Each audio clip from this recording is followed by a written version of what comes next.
The Smith family was proud of their family tradition. Their ancestors had come to America on the famous Mayflower ship. They'd included senators and financial wizards.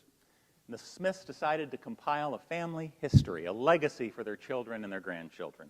They hired a fine author. Only one problem arose: how to handle that great Uncle George who had been executed in the electric chair in a government prison. Well, the author said he could handle the story very tactfully. When the book finally appeared, it read, "Great Uncle George occupied a chair of applied electronics at an important government institution. He was attached to his position by the strongest of ties, and his death came as a great shock."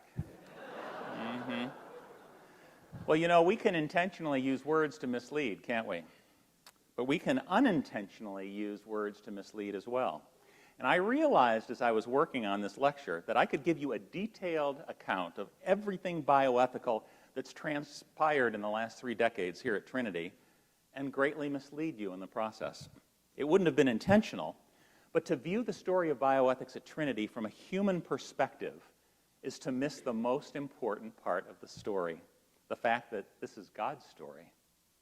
At so many points along the way, things have happened that don't make sense if the guiding and providing hand of God isn't recognized. You might think of it this way. Consider the cross of Jesus Christ. Now, once Jesus had died and been removed from the cross, it didn't look like much to a lot of people. But those with eyes to see, who knew what had really happened, recognized that God had been at work, and that on the basis of that work was going to do amazing things in the years ahead. Well, that's one way to think about bioethics at Trinity. You can look around this place and see a bunch of boards and bricks and people and programs, or you can know the rest of the story. You can recognize what God has done, things so amazing that you can hardly wait to see what God is going to do next. So here's the story of bioethics at Trinity. God's story. Bioethics, what's right and wrong, good and bad, for example, when it comes to matters of healthcare and biotechnology. Bioethics has long been with us. It concerns the making of human beings, for example, not only the so-called natural way, but also using a rapidly growing array of reproductive and genetic technologies that have great power to harm as well as to help. Bioethics also includes the increasingly amazing realm of healthcare in which not only healing is possible, but also enhancing human beings.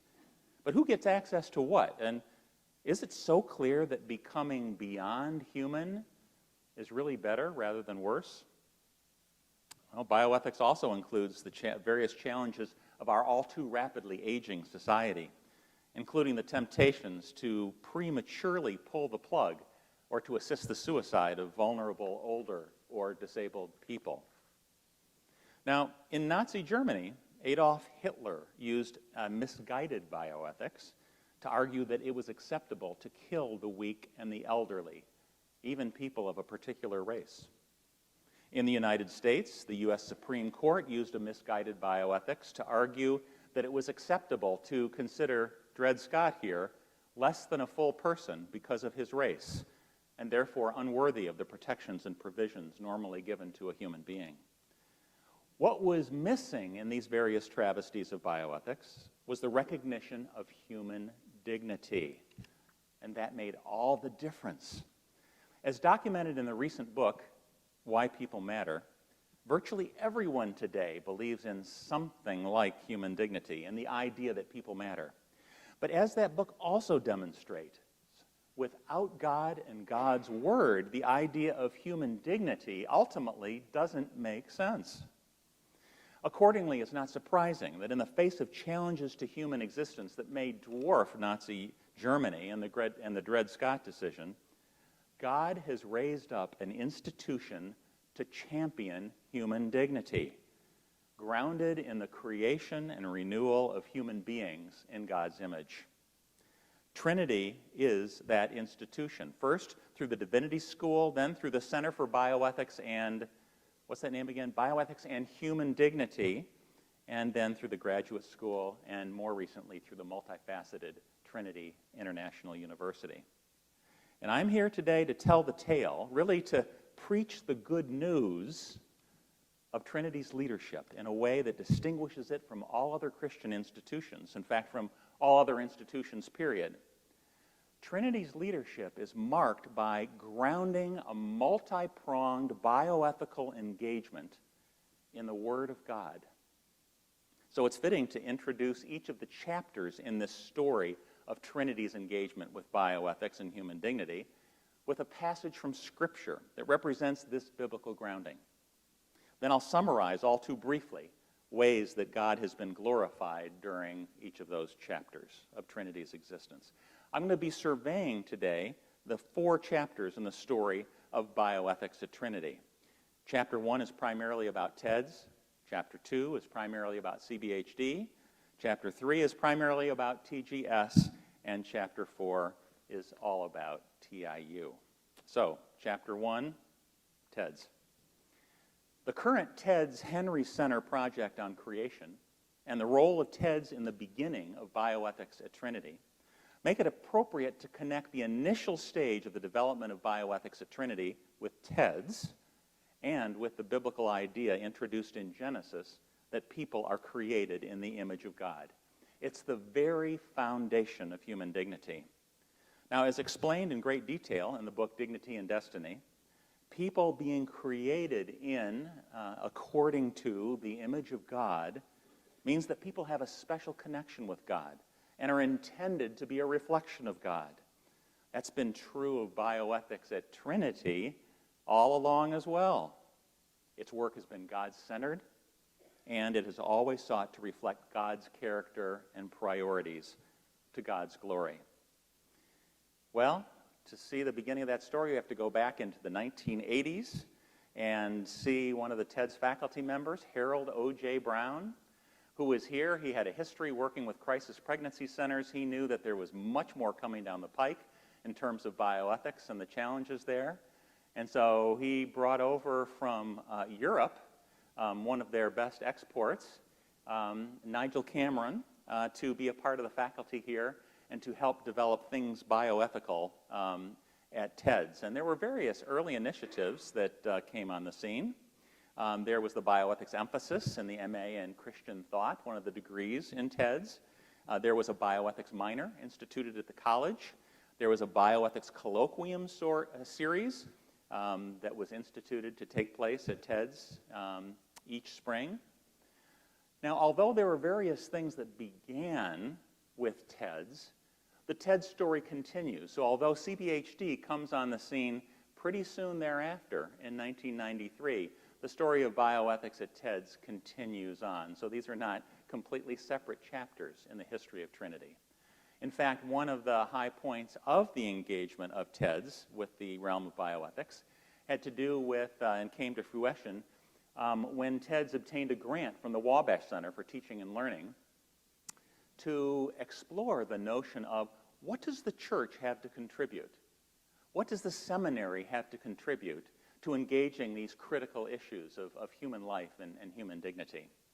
And so a process took place in which the TEDS faculty, with representatives from all departments across the faculty at TEDS, engaged in a process over about a year and a half of thinking through the implications of Christian faith and what disciplines like preaching and counseling and intercultural studies and et cetera made, what difference they made for the life of the church and people's engagement with bioethical issues.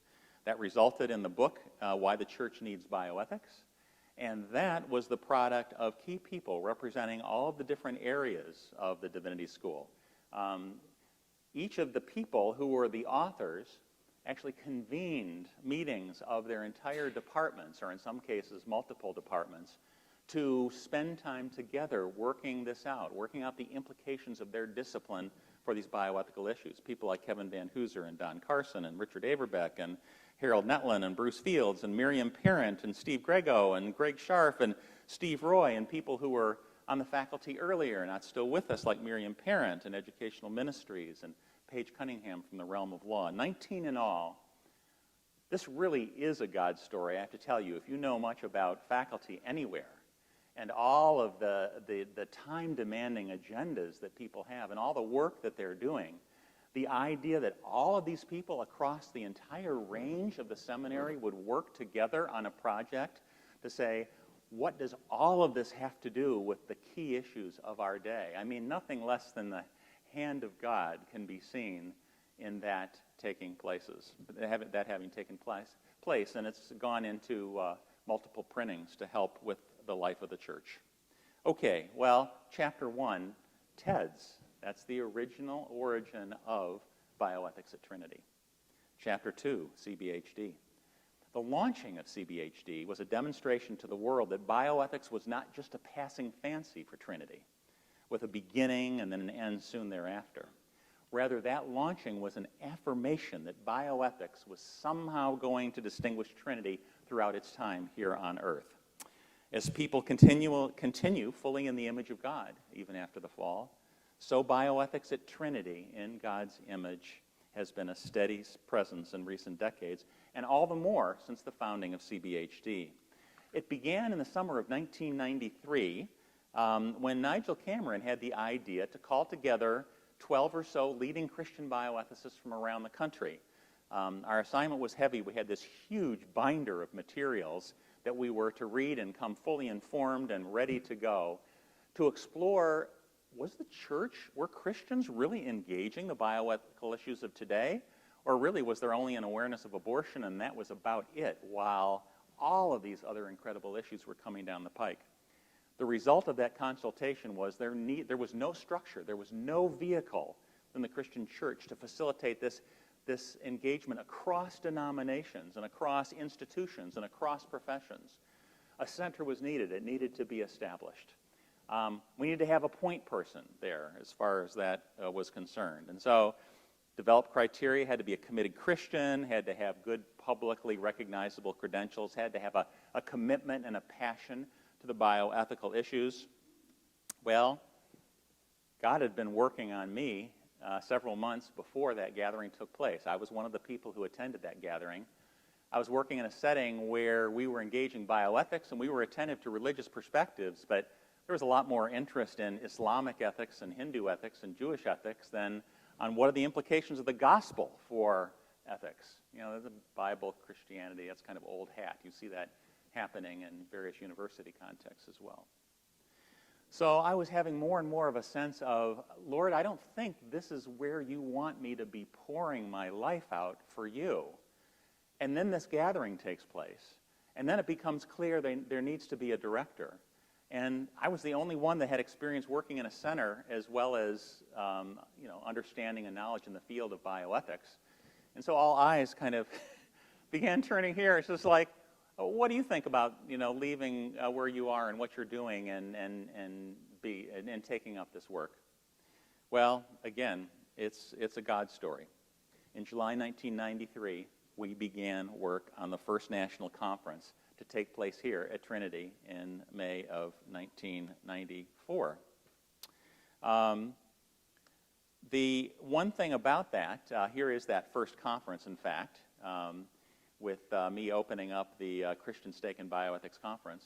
When we launched the center initially, it was under a broader rubric called the Bannockburn Institute. And we thought we might be able to raise up a number of centers addressing different aspects of contemporary life.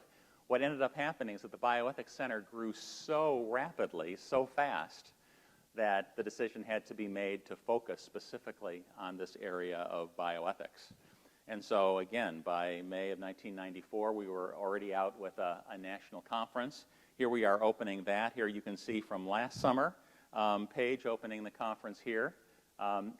Again, every summer, that summer conference has been a key mark. And what has really been nothing less than a God story is the way that people all over this country and all over this world who are in top positions, hugely busy people, but Christians whom God has raised up and put in positions of responsibility have just responded to the notion of there being a center, a place where Christians can actually come and talk openly about their faith and the implications of their Christian faith for these critical bioethical issues. The second conference we had in the heyday of Jack Kevorkian, we had in his attorney, Jeffrey Feiger, debating the eminent Edmund Pellegrino. But through the years, I've had people like, the British Minister of Health, the U.S. Surgeon General, U.S. Senator, Director of the FDA, people in science from the National Institutes of Health, from NASA, from MIT, from the Human Genome Project to map the human genetic code.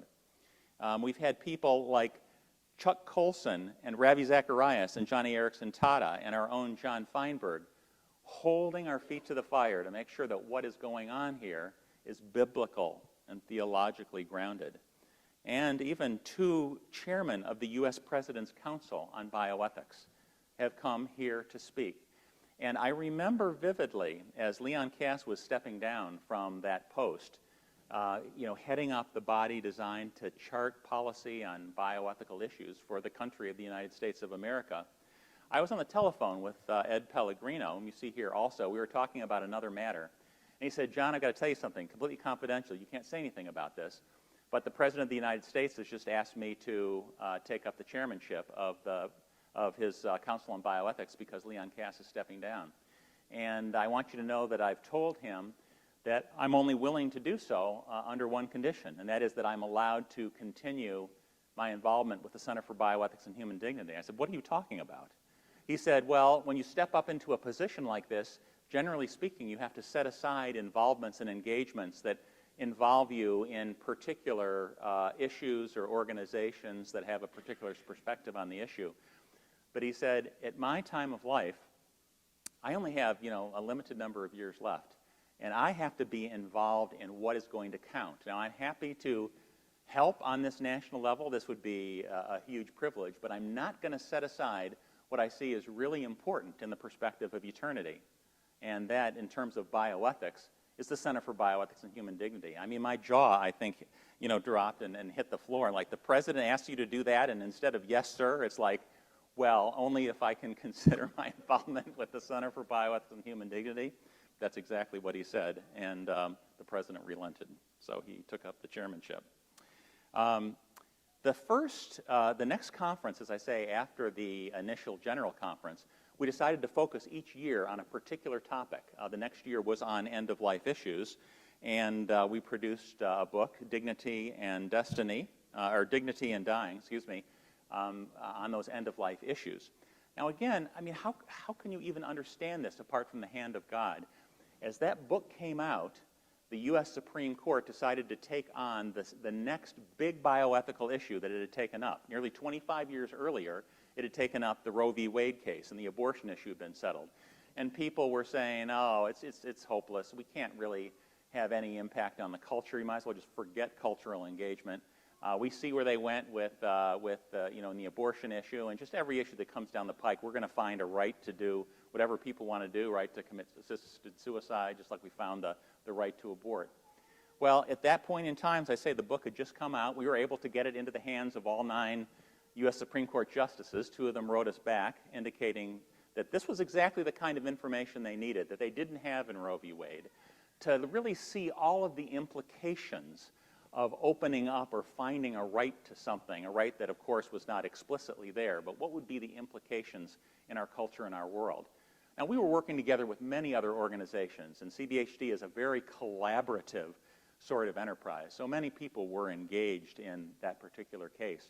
But as you may know, the Supreme Court went the opposite way that it went in Roe v. Wade, 9-0, refusing to find any right to assisted suicide in the Constitution. It was that same year when we began doing regional conferences. During the first 10 years, we did about 50 different locations around the country and around the world. And we were slated to do a conference focusing on end-of-life issues in Boston. And through a contact, he got us the use of a building at Harvard because it was a weekend conference and nothing was going on there. Well, because the U.S. Supreme Court had agreed to take up this big end-of-life assisted suicide case, CBS Evening News decided to do a big informational program to explain kind of to the people what the issues were, what the implications were, and that sort of thing. And as they were trying to figure out how they were going to go about doing this, they discovered, oh, there's a conference on these very issues at Harvard University this weekend. We'll just go there and we'll interview the speakers at the conference, and we'll will get the information on what's happening and its implications.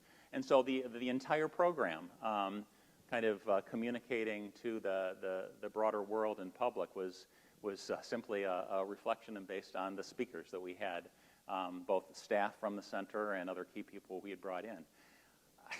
Only God can do these. I mean, you could strategize in our strategic plan. We want to do that, but you just couldn't do that. I mean, it's just really the hands of God.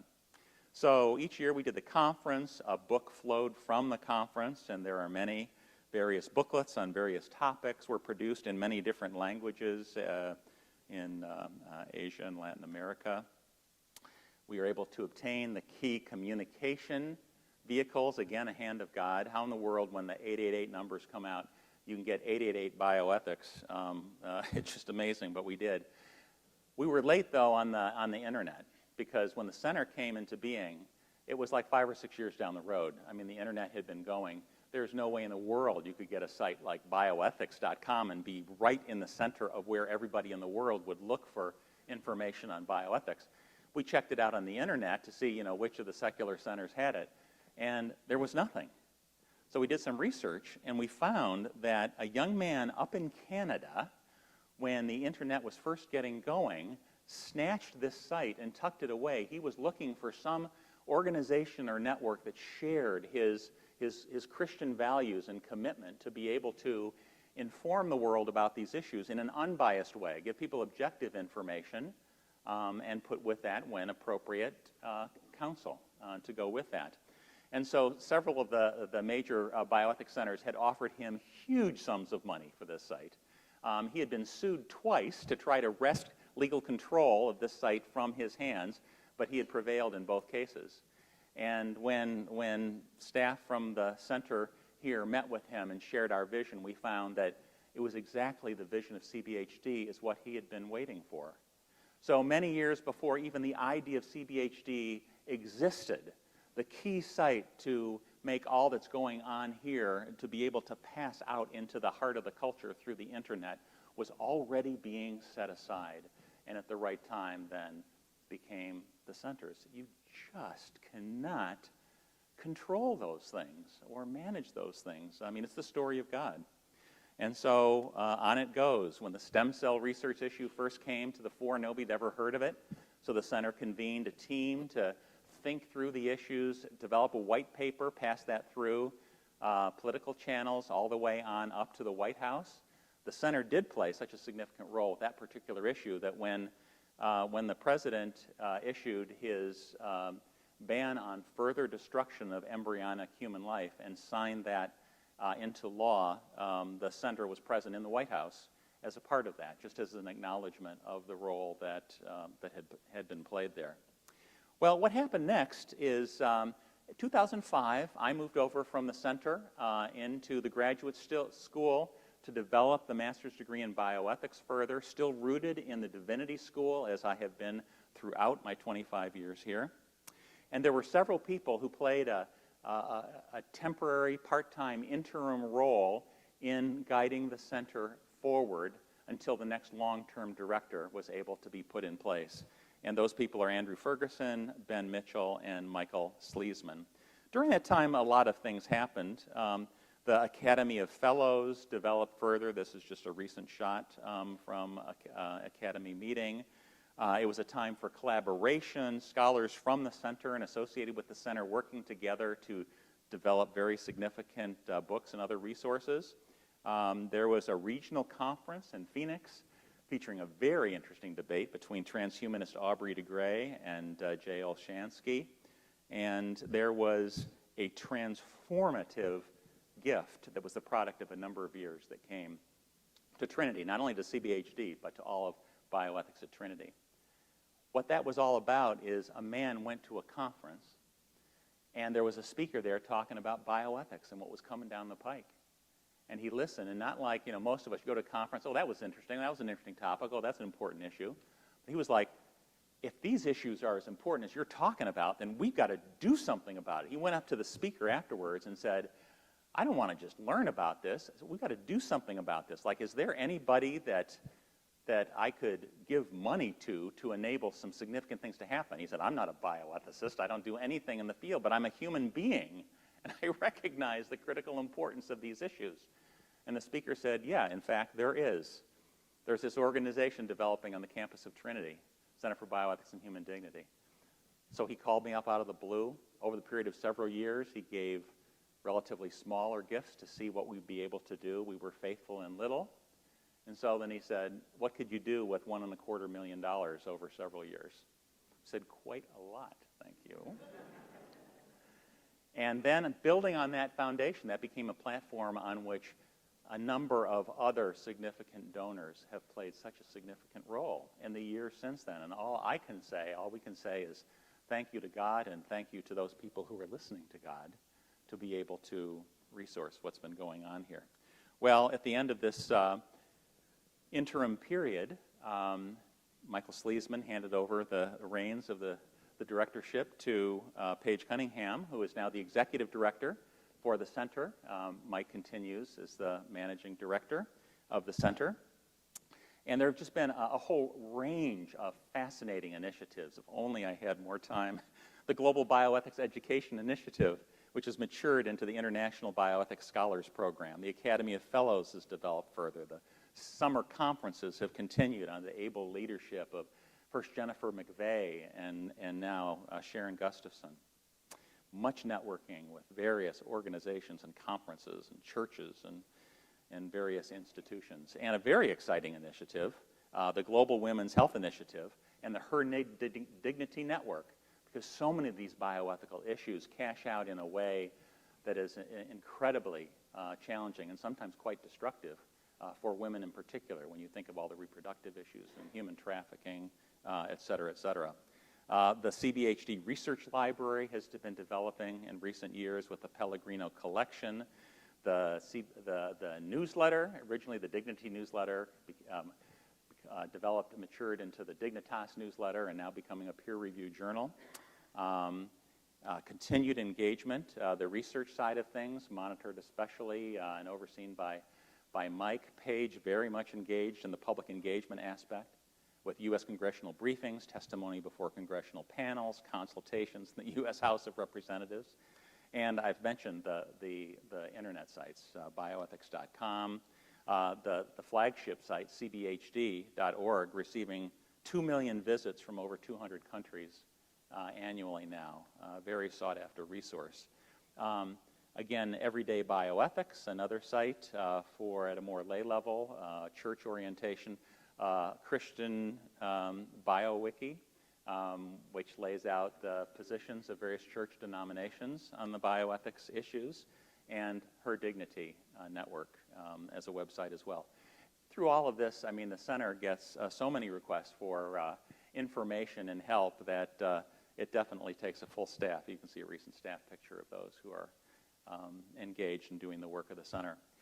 You probably won't be surprised in light of this that someone with the stature of the U.S. Surgeon General, C. Everett Koop, who really was among the very first to bring these bioethical issues to the attention of the church together with Francis Schaeffer, has written this. He says, the Center for Bioethics and Human Dignity is brilliantly carrying on the groundbreaking analysis that Francis Schaeffer and I began over a quarter century ago, critiquing contemporary culture and developing Christian alternatives in the face of immense bioethical challenges. And arguably the highest placed medical person in this country, the head of the National Institutes of Health. Let's see what he has to say about the Center for Bioethics and Human Dignity. One of the things that I am most concerned about is the need to bring a faith perspective to the discussion of the appropriate use of genetics. The Center for Bioethics and Human Dignity has been performing a very effective function by organizing conferences, by bringing people together to brainstorm about these issues, by trying to plan in a positive, productive, proactive way, a path forward that will increase the likelihood of a good outcome. And so all we could really do is just give thanks to so many people who have played a role in the Center for Bioethics and Human Dignity being what it is today.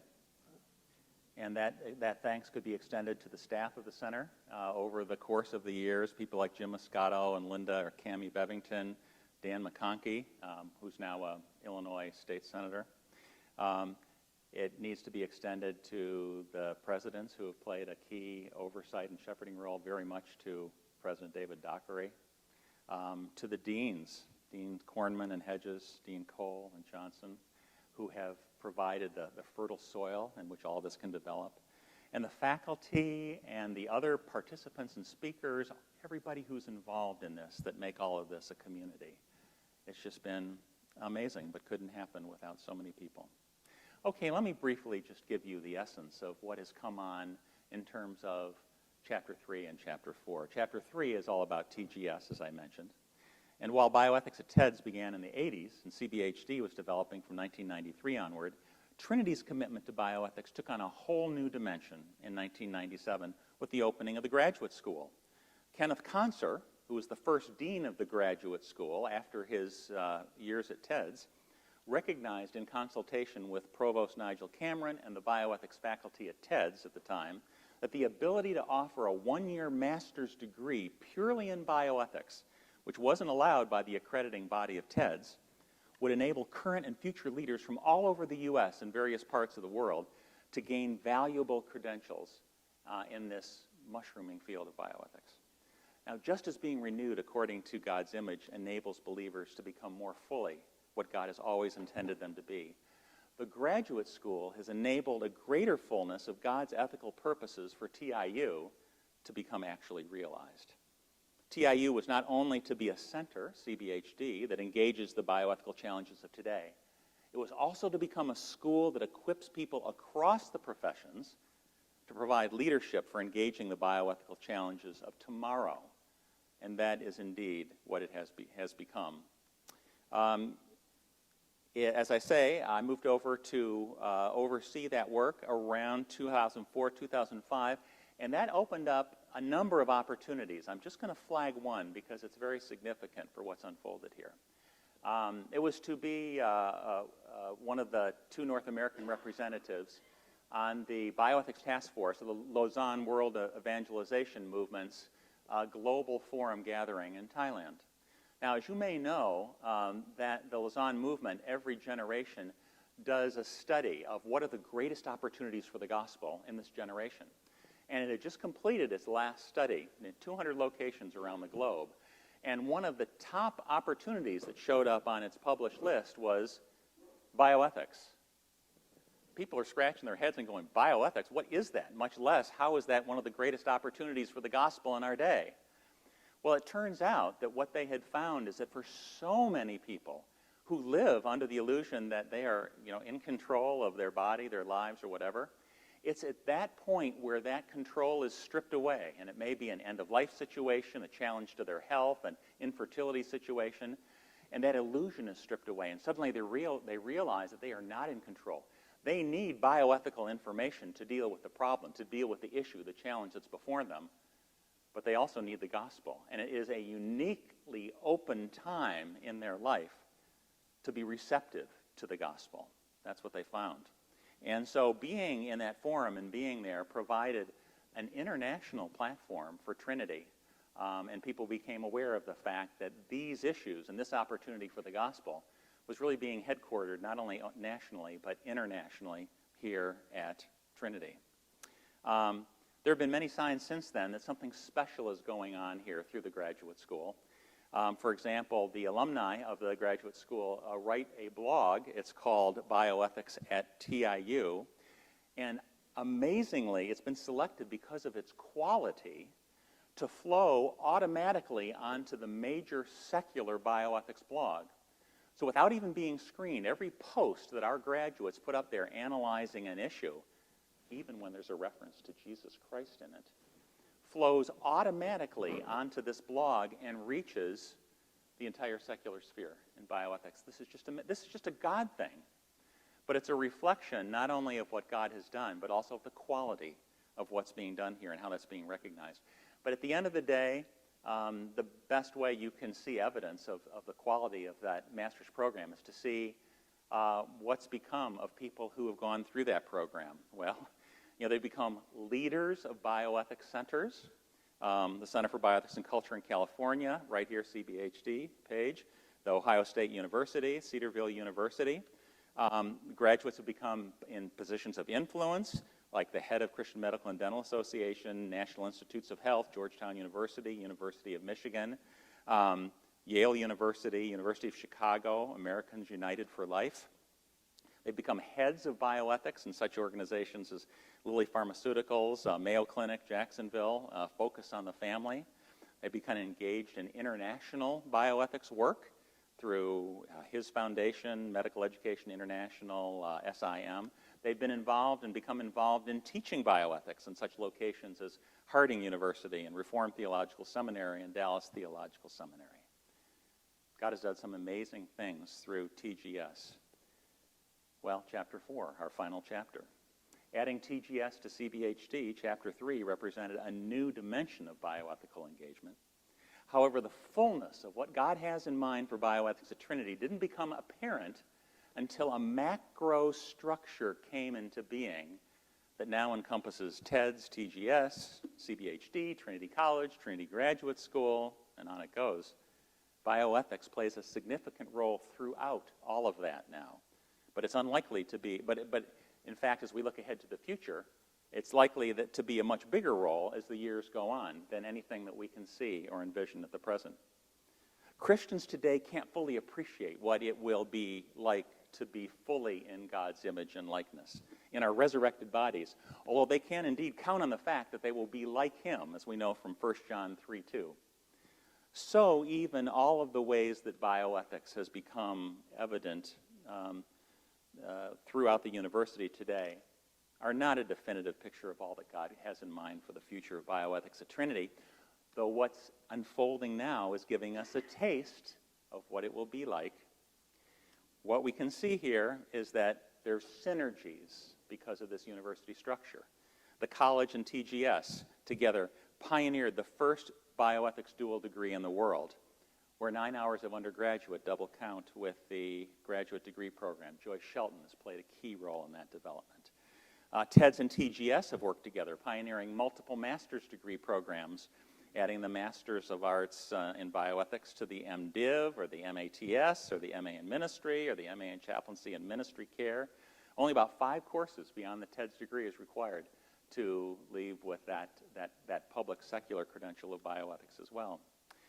The graduate school and the law school and CBHD working together, not only in the new legal bioethics emphasis in the legal studies degree at TLS, but also resourcing that through online bioethics resources and other efforts at the Center of Human Rights out there.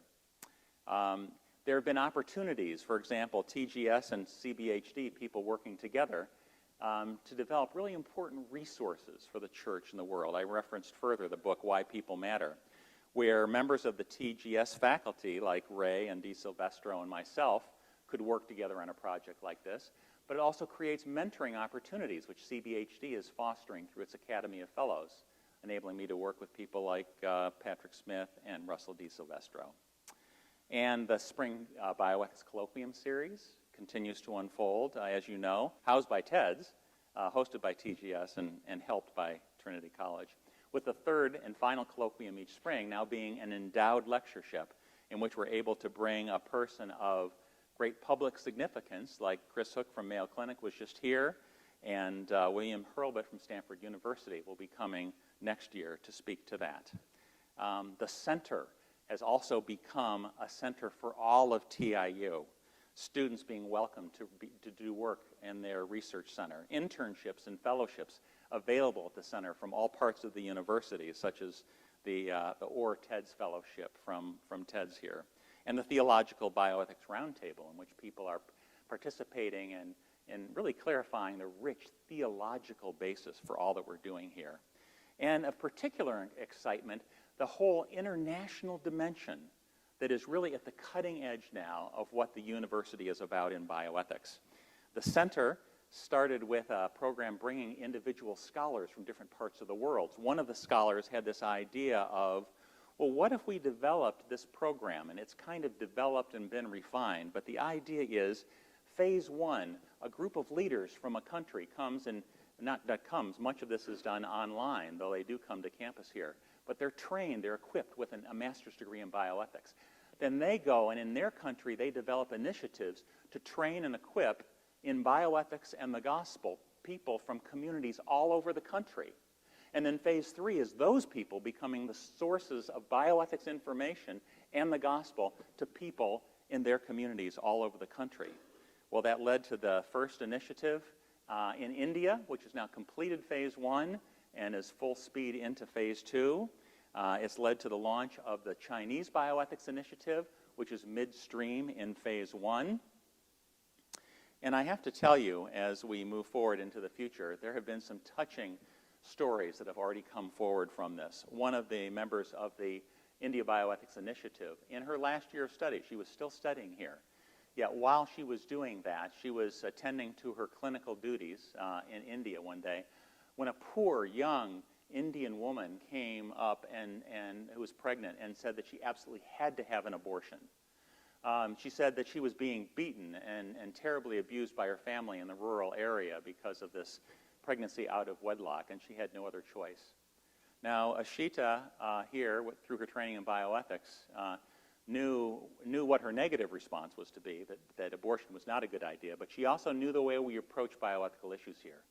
That's not just telling people what not to do, it's telling people how we can meet their need, because there's always a real need there when people are turning to abortion or assisted suicide or whatever those things are. So often Christians are just saying no.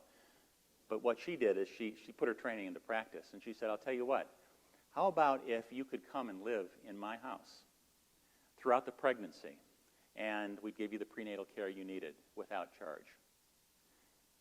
She was willing to do that. She stayed in the home. She learned some English. She read some scripture. She says she was treated with human dignity for the first time in her life. And she gave her life to Jesus Christ. A week after her son was born, another woman arrived at the clinic, almost identical circumstances, almost identical response from Ashita, and that baby's life was saved, and that mother's life was saved eternally. And all of that before she'd even graduated yet from Trinity.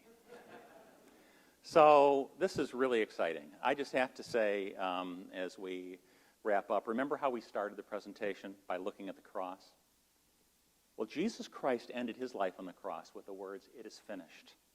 Now, to most of the people gathered around him that day, those words must have seemed an apt summary. I mean, Jesus' life was over. But those with eyes to see, then and later, realized that God's story in Christ was hardly done. It had barely begun. And so it is with the story of bioethics at Trinity. God's story. It has only just begun. And in fact, I have the joy of announcing publicly today, for the first time, Trinity's new Africa Bioethics Initiative, which will launch this September from its base in Kenya. A godly man looked at what was unfolding in the various other initiatives and simply said, I want to be a part of what God is so visibly doing in the world today. If you had the funding, could you do the same thing for another part of the world? The answer was yes, and the result was the Africa Bioethics Initiative. Yes, indeed, God has only just begun.